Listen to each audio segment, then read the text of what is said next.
Night వెళ్ళిపోయినాడు. Morning వచ్చిన కాలు పెయిన్ వస్తుంది నాకు.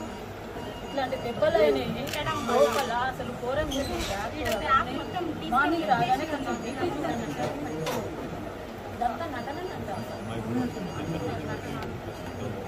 అన్న వీడియోస్ ఉన్నాయి అన్న. నటన అనేది నా దగ్గర అన్ని వీడియోస్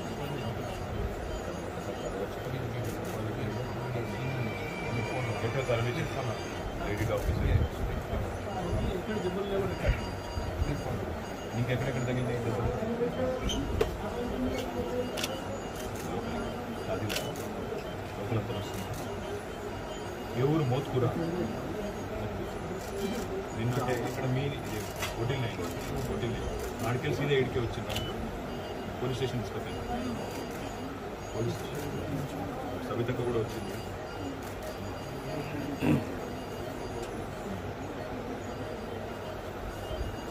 పోస్ట్ వచ్చే వరకు ఉన్నామా? పిల్లలు ఎంతమంది రండి? అంత ఏజ్ అంట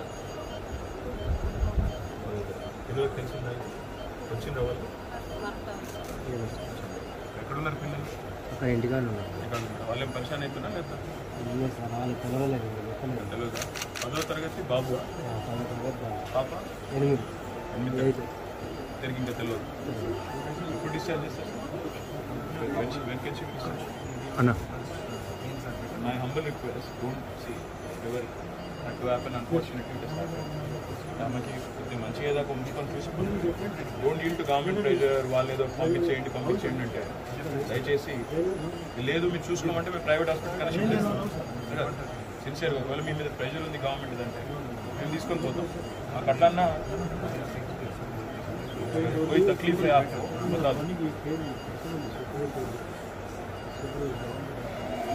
आप बेफिक्र रहो. आप जो लड़ाई करें ना, आपके बाकी 25,000 आपके बहने అందరికి లాభం అవుతుంది. మీ వల్ల వాళ్ళకి లాభం అవుతుంది. మీకు కొంత అస్వస్థత అయింది, మీ ఆయనకు కూడా ఇబ్బంది ఉండొచ్చు, మీ కుటుంబానికి ఇబ్బంది కలగవచ్చు. కానీ మొత్తం ఆశయాలకు మీ వల్ల మీ పోరాటం వల్ల, మీ సంతోషం పోరాటం వల్ల లాభం అవుతుంది. వేడువకు నీకు అన్ని రకాలుగా నేను అండగా ఉంటా. ఒక 2 दिन यहीं पे रख लेंगे. రెండు రోజుల తర్వాత నేను డిశ్చార్జ్ చేస్తాను. ఒకవేళ అవసరం ఉంటే మీకు ఒకవేళ ఇక్కడ నచ్చకపోతే ప్రైవేట్ కూడా షిఫ్ట్ చేద్దాం. ప్రైవేట్గా వెళ్ళిపోతాం. మీరు ఒకసారి గంట సేపు మాట్లాడుకొని చెప్పండి.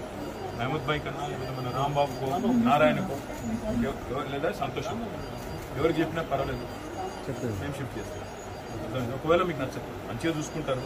వాళ్ళు కూడా పాపం సిన్సియర్గా డెడికేటెడ్గా పనిచేస్తున్నారు. మీరు ఎట్లయితే పనిచేసినారో అమ్మ కరోనాలో ఆశాలు మొత్తం, వాళ్ళు కూడా పాపం వైద్య సిబ్బంది కూడా పనిచేస్తున్నారు.